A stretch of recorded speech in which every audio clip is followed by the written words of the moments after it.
자, 잘 들어봐. 이 사람 그냥 국회의원이 아닙니다. 육군 투스타 장군, 특전사 707의 강화조장 자격 수료, 헬기 조종사, 그리고 항공작 전사령관까지 지낸 강선영 의원. 이번 국감에서 보여준 전문성은 말 그대로 압도적이었습니다. 왜 많은 국민들이 드디어 제대로 된 의원을 봤다고 했는지 함께 확인해 보시죠. 우리 안규백 그 당시 의원님께도 말씀드리고 해서 항공기 사고가 나면서 늘렸거든요. 그런데 해양 경찰이 가장 낮은 시간인데 1500시간 이상인 사람을 뽑잖아요. 산림청이나 소방은 3000시간 이상 된 사람만 응시할 수 있습니다. 그런데 여기 온 사람들은 200시간짜리들입니다. 그럼 이 사람들이 뭐가 필요하냐면 육군 부대이기 때문에 부대 훈련도 해야 됩니다. 전투력 측정도 받아야 되고요. 그 다음에 이 사람들은 지속적인 교육 훈련 시간을 해야 됩니다. 근데 문제는 뭐냐면 지금 예산 때문에 장관님, 이게 항공기 정비를 하는데 이게 PBL이라고 성능 기반에 운영하려고 한 대당 인가 시간이 11.78시간 정도밖에 통제됐습니다. 운영도. 그러니까 한 사람이 만약에 임무하러 나가면 춘천 같은 데 대기하다가 갑자기 가면을 취하다가 임무수행하러 나가면 뒤에 백업이 없고 임무수행 갔다 와서도 또 임무수행을 해야 됩니다. 밤에. 그래서 지금 말씀드리고 싶은 것은 뭐냐면 첫 번째는 이 조종사의 능력이라는 부분은 훈련을 안 해서가 아니라 육군부대니까 순환보직을 하니까, 그 다음에 편제가 육군 편제니까 문제가 있어서 제가 지속적으로 얘기하는 게, 이거는 소방이나 산림이나 이것처럼 전역한 이후에 군무원으로 뽑는 기량이 높고 교육훈련이 별도로 필요하지 않으면서 나가지 않는 사람으로 뽑아줘야 된다. 그러면서 국직부대여야 육군의 통제를 안 받는 교육훈련에서 제외된다.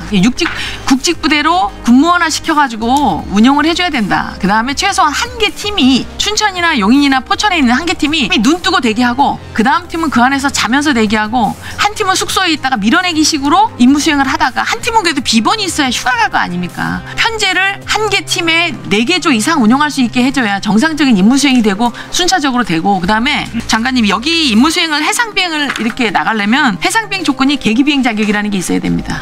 그 다음에 해상비행을 4시간 이상 해야 되고요. 해상생활훈련을 해야 되는데 육군에는 해상비행 훈련장이 없습니다. 이런 조건을 다 충족하고 소방이나 산림청이 나가 있는 그런 사람들이 산림항공대에 있는데, 전국에 17개 항공대 32명이 있는 그들과 우리를 그냥 단편적으로 비교하는 것은 매우 어렵다라는 말씀을 드립니다.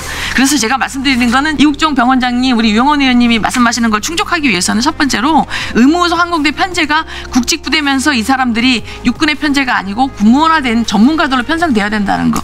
그 다음에 이 사람들이 5일간 파견 나가는데요. 초과 근무수당 한 달에 57시간밖에 안 줍니다. 67시간입니다. 110시간으로 주셔야죠. 5일간 연속적으로 파견을 나가는데 67시간 준다는 게 말이 안 되지 않습니까? 그 다음에 팀도 늘려주셔야 하고요. 월 비행인가 시간 11.28시간으로 되어 있는 PBL도 상향시켜서 예산을 반영시켜 주셔야 됩니다. 그렇게 해야 능력을 갖추고, 그 다음에 편성을 늘리고 예산을 갖춰준 다음에 많이 나가라고 하는 건 동의할 수 있습니다. 그 다음에 항공기요. 왜 그러냐면 항공기는 사이즈에 맞춰가지고 착륙할 수 있는 기준 조건이 있습니다. 죄송합니다. 일본 드리세요. 500MD는 25/25, UH-1H는 50/50, UH-60은 80/80, 그 다음에 시누크는 300/300이라는 패드의 기준이 있습니다. 그 다음에 일반 소방이나 이런 게 출동하는 데는 대부분 비행기 패드, 병원 패드로 가시지만 군용헬기는 높은 야지에 나무가 빽빽한 곳으로 갑니다. 지난번에 그 임무 수행하지 못한 우리 안타까운 병사의 문제는 출동을 하려고 대기했지만 거기가 비탈진 산악지역이라서 대기하다가 임무 수행을 못하고 결국 강릉으로 간 겁니다. 마치 임무를 안 하려고 이렇게 자꾸 한다라고 하시면 육군 병가의 인원인 저는 정말 속상합니다. 그래서 현실태를 이렇게 말씀하신 대로 개선해 주시면 육군은 언제든지, 아니 우리 군 조종사들은 언제든지 그들의 목숨과 국민들의 생명과 재산을 보호하는데 언제든지 나가서 출동해서 보호할 자세와 태도가 돼 있다는 것을 말씀드리고 싶습니다. 동의하십니까? 근데 제가 분명히 말씀드릴 수 있는 건, 적어도 지금의 임무 틀은 분명히 깨지 않으면 단순히 임무를 잘 할 수 있다 없다 이 국감장에서 감히 그런 걸 갖다 제가 지적을 하는 게 절대 아니고, 그 파일럿들의 미래를 위해서. 왜냐하면 그 사실 코브라나 아파치 쪽의 공격형 헬기 아니면 블랙호크 수리용 기반의 MPVH 헬기 기반 부대에 웬만큼 좋은 자원들이 가는 것은 당연하다고 볼 수 있는데, 그렇게 의무 항공대로 막상 오게 되면 비행 시간을 더 쌓지도 못하고 이런 식으로 되면 좋은 현역 자원들이 의무 항공대, 가장 어떻게 보면 실전 경험을 평시에도 계속 전시처럼 드릴을 띄고 새벽 2, 3시 30분에도 초 단위로 드릴을 걸어서 실전에 임해야 되는,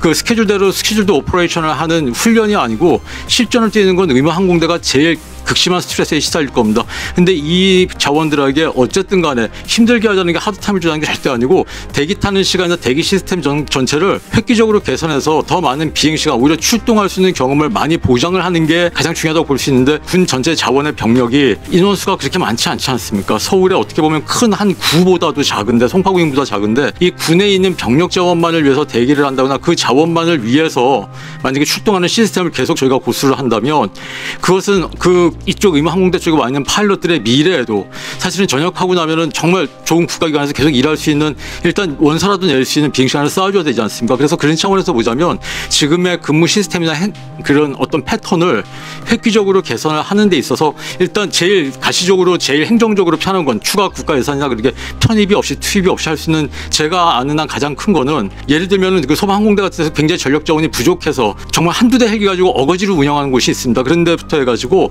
같이 혼용 운영을 할 수 있으면 당장 비행 시간을 늘리고 실전 임무 투입 경험을 쌓는데 좋지 않을까 하는 게 있습니다. 물론 그렇게 되려면 이제 소방항공대에 준하는 그런 비행 시간 내진 비행 경험 그런 것들도 뒷받침이 돼야 될 겁니다. 여러 가지 차원의 그 논의가 있지만 저희 그래도 강승 의원님께서 가장 전문가이시기 때문에 저희가 그 정확히 상황을 파악하고 계시기 때문에 좋은 의견을 만들어 주시면 저희가 일선 부대에서 잘 따르도록 하겠습니다. 뭐 강선영 의원님의 그 질의 내용이 또 답이 있었기 때문에요. 제가 중간 보원 않겠습니다. 잘 알겠습니다. 이런 분이 진짜 국회의원입니다. 강선영 의원을 응원하신다면 구독, 좋아요, 댓글 꼭 남겨주세요.